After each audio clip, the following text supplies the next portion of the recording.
Assalamualaikum warahmatullahi wabarakatuh. Bismillah, alhamdulillah, wassalatu wassalamu ala rasulillah Sayyidina maulana Muhammadin ibni Abdillah, wala hawla wala quwata illa billah, amma ba'd.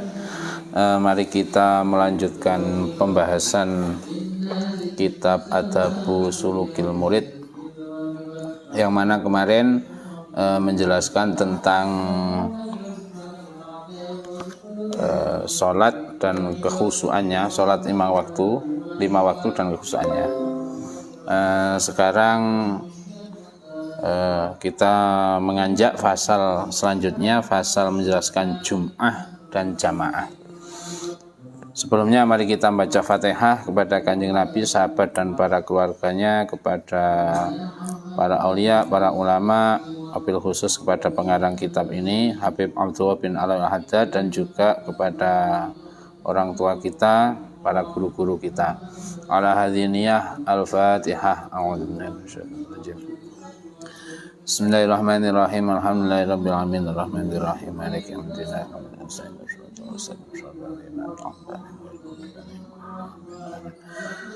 Bismillahirrahmanirrahim. Qala al-mu'allifu hadzal kitab rahimahullahu ta'ala wa nafa'ana bihi wa bi'ulumihi wa a'adda alaina wa ala ahlina wa auladina wa dzurriyyatina wa talamidina min barakatihi wa barakati ulumihi fid dharaini amin. Faslun utawi iki iku fasal. Wahdhar ayyuhal muridu kullal hadari min tarkil jum'ati wal jama'at fa inna dzalika min adati ahlil batalat wasimati arbabil jahalat. Wahdhar lan udhiya sira, takutlah ayyuhal muridu eling-eling murid, orang yang menghendaki jalan akhirat, menghendaki mendekatkan diri kepada Allah. Kulal hadari kelawan sekabehane wedi mintarkil jum'ati, wedi saking apa mintarkil jum'ati, saking ninggal jum'atan wal jama'ati lan piro-piro jamaah. Hendaklah takut dari meninggalkan sholat Jum'ah dan beberapa jamaah, yaitu 5 waktu. Fa inna dzalika mongko sak temene mengkono-mengkono tarkul Jum'ah wal jamaah, karena sesungguhnya meninggalkan keduanya itu, Jum'atan dan jamaah itu, iku min adati ahlil batolati, setengah saking pira-pira adati wong kang ahli batolat. Wasimati arbabil jahalati, lan pira-pira tetengere wong kang nduweni pira-pira sifat kebodohan. Karena sesungguhnya meninggalkan keduanya itu, Jum'atan dan jamaah itu adalah kebiasaan. Adat itu kebiasaan orang-orang yang berlaku sesat dan orang-orang yang mempunyai sifat-sifat bodoh. Wahafid lan ngreksa sira ala rawatibi ing atase pira-pira salat sunnah rawatib. Rawatib itu salat sunnah yang diurutkan.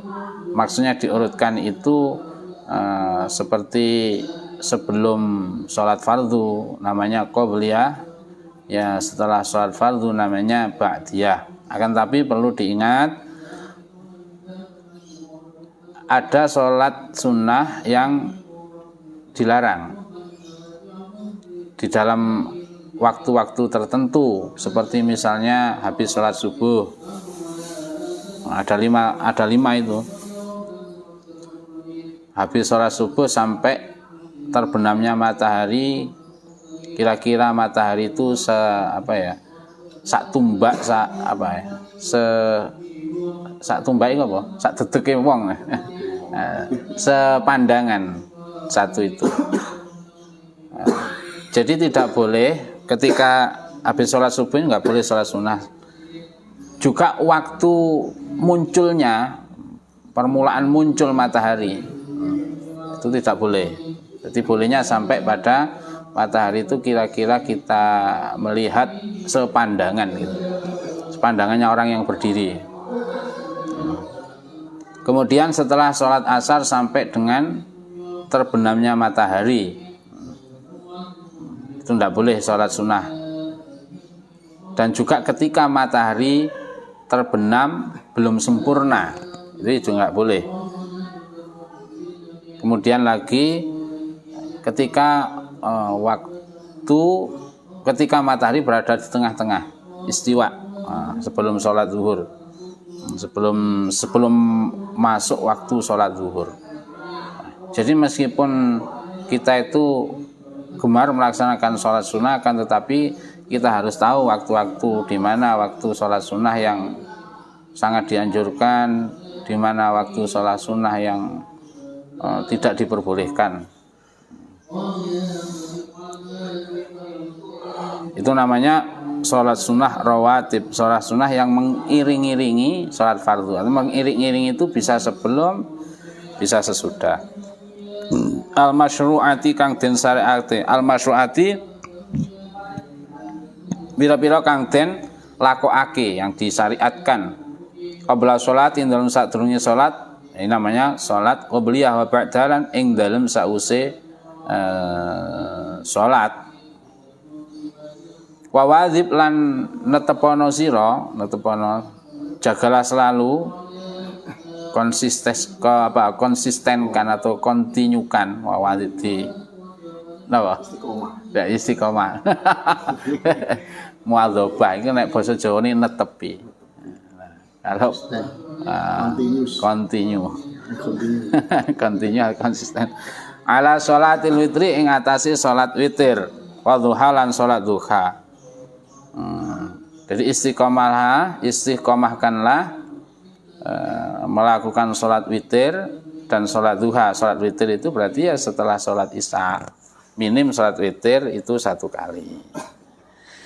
Wa duha dan salat duha, wa duha dan salat duha minim 2 rakaat, maksimalnya 8 rakaat.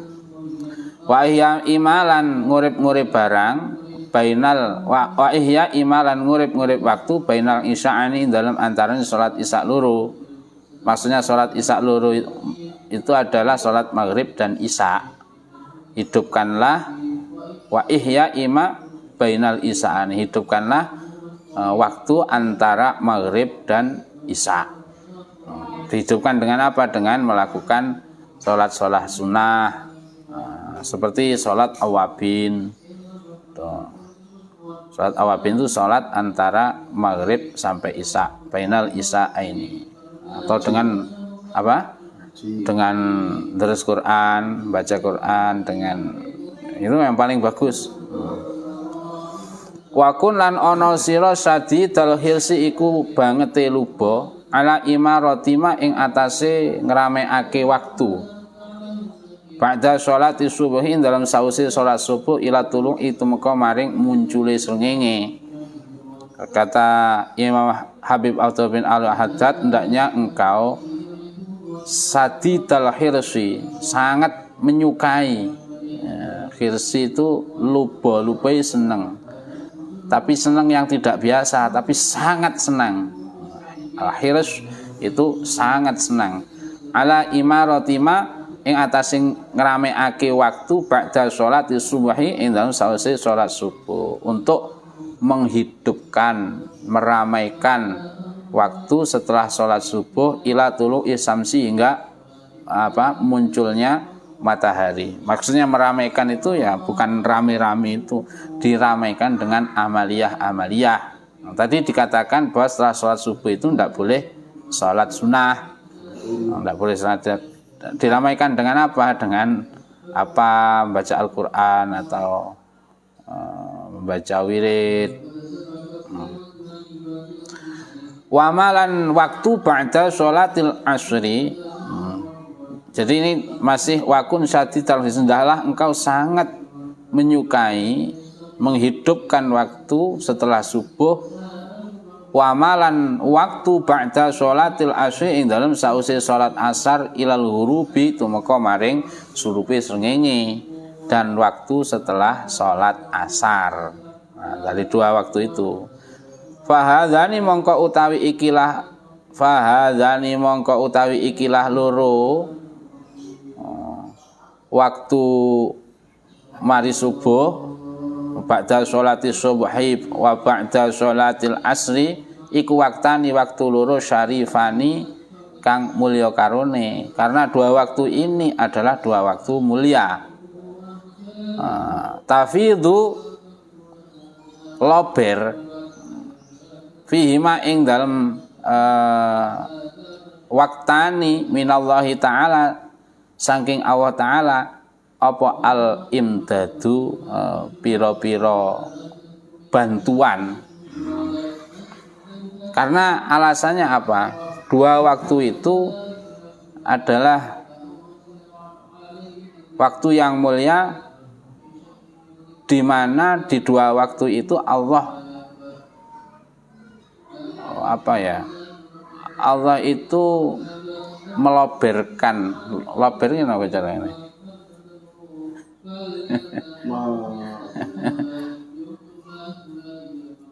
Melapangkan. Allah itu melapangkan bantuan-bantuannya. Dilapangkan kepada siapa? Al mutawajjihina ing atase pira-pira wong kang madhep ilahi maring Allah minal ibadi saking pira-pira kawula.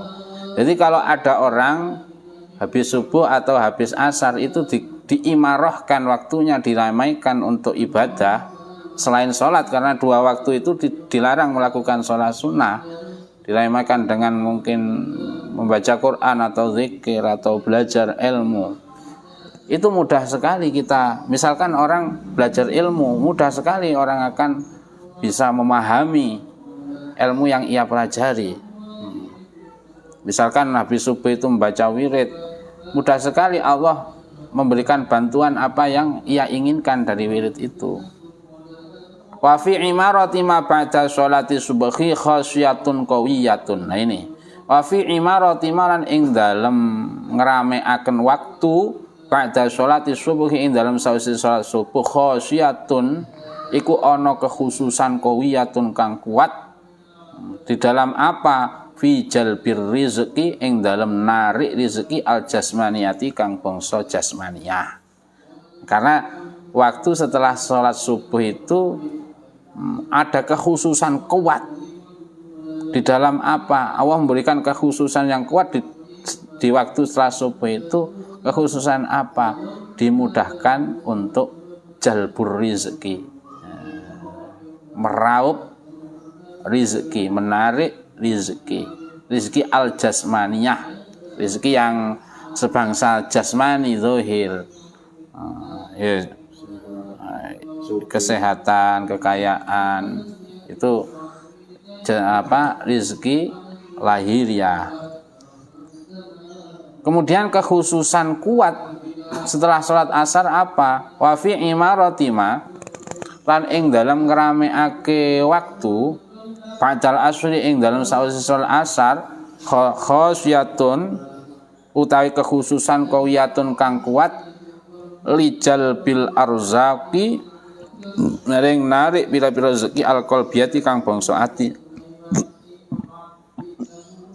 Kalau waktu setelah asar itu ada kekhususan dari Allah di dalam menarik rezeki yang sebangsa hati, ya. Rezeki batiniah, diberi ketenangan hati, diberi kekuatan mental, diberi kelapangan dada, menjadi orang yang pemaaf, menjadi orang yang penyabar, menjadi orang yang bisa mengendalikan keinginan-keinginan buruknya. Itu namanya ar-rizqu al-qalbiyatu. Jadi dua waktu ini memang ada kekhususan dari Allah. Kalau habis subuh kekhususannya itu mempermudah rezeki jasmaniyah, rezeki zahiriyah, seperti tadi kesehatan, kekayaan, kepemilikan apa itu. Kalau habis asar itu Allah memberikan kekhususan mempermudah rezeki qalbiyah, rezeki batin. Kadzalika koyok mengkono-mengkono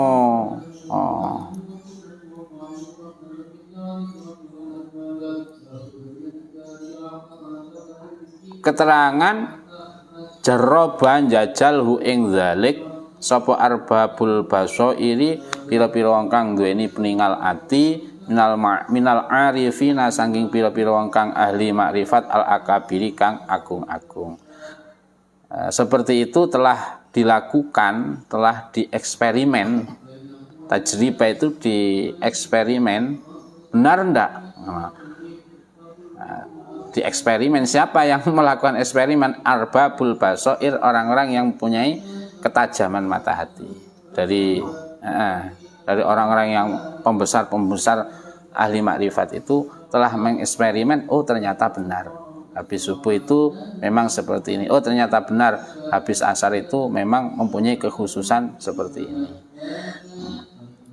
Wa fil hadis lan ikut tetep ing dalam hadis innalladzi sak temeni wong yaqudu kang lungguh sapa alladzi fi musallahu ing dalem musallane alladzi ya dzakuru hal musalla, maksud musalla itu tempat dia sholat, entah itu di masjid, entah itu di musalla ataupun dia sholat di rumah. Yang dibuat sholat itu namanya musalla. Mushola itu artinya tempat sholat.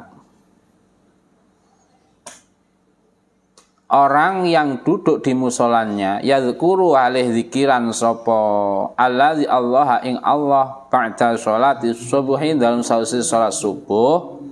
Rasulullah SAW bersabda, orang yang setelah sholat subuh itu dia tidak beranjak dari tempat sholatnya itu, dia tetap duduk di situ. Seraya dia berzikir kepada Allah, kata Kanjeng Nabi, asra'u iku luwih cepet fi tahsilir rizki ing dalem ngasilaken rezeki. Jadi kasanya gawe. Ini bukan berarti orang wis wiritane ndak nyambut gawe. Kita lihat potensi kita di mana potensinya. Kita lihat makom kita, kalau kata sohib atau ilah sohib kita lihat makom kita, makom kasab apa makom tajrid. Kalau memang makom kita makom orang bekerja, pekerjaan kita dipermudah oleh Allah, dimudahkan pekerjaannya, dimudahkan keuangannya. Iya. Sampai Kanjeng Nabi seperti itu, minaladzi tinimbang uwong yadribu kang lunga, yadribu nama dzaraba, yadribu makna asalnya adalah memukul. Tapi di sini tidak dimaknai memukul, nanti bahaya. Minaladzi yadribu fil afaqi, minaladzi tinimbang wong yadribu kang mukul sapa aladzi fil afaqi dalam pira-pira pejajahan. Dia gebak-gebuk mulai dari ujung timur sampai ujung barat, dari ndak. Tapi yang dimaksud di sini disebutkan oleh Habib Abdullah, akni ngersakake ingsun yusafiru kang lelungan sapa aladzi fiha ing dalam afaq li talabi rizki krana nyuplih rezeki. Artinya habis sholat subuh kita tetap di posisi kita setelah assalamualaikum itu, kemudian kita wirid sampai wirid setelah subuh itu ba'da sholati subhi. Kalau Habib Abdullah kalau bisa sampai terbenamnya matahari, sampai munculnya matahari. Kalau di dalam hadis ini cuman orang yang setelah sholat subuh tidak beranjak dari tempat sholatnya itu, kemudian dia zikiran kepada Allah, hal demikian itu kata Rasulullah, asra'u fi tahsilir rizqi minalladzi yadribu fil afaqi. Itu lebih memudahkan dia di dalam mencari rezeki daripada orang yang kesana kemari untuk mencari rezeki. Zikir daripada orang yang tidak zikir. Akni yusafiru fiha li talabir rizqi. Ini kesimpulannya bahwa selain seseorang itu, orang yang murid, orang yang menghendaki di jalan Allah, menjaga sholat Jum'ah, menjaga jamaah, menjaga sholat sunnah, juga memperhatikan waktu-waktu yang di situ ada khasiat-khasiat, ada kekhususan-kekhususan. Yang kekhususan itu bisa saja menguatkan batiniah dan menguatkan lahiriah seperti yang diterangkan tadi. Wallahu a'lam bishawab. Mudah-mudahan menjadikan ilmu yang manfaat bagi kita semua. Al-Fatihah.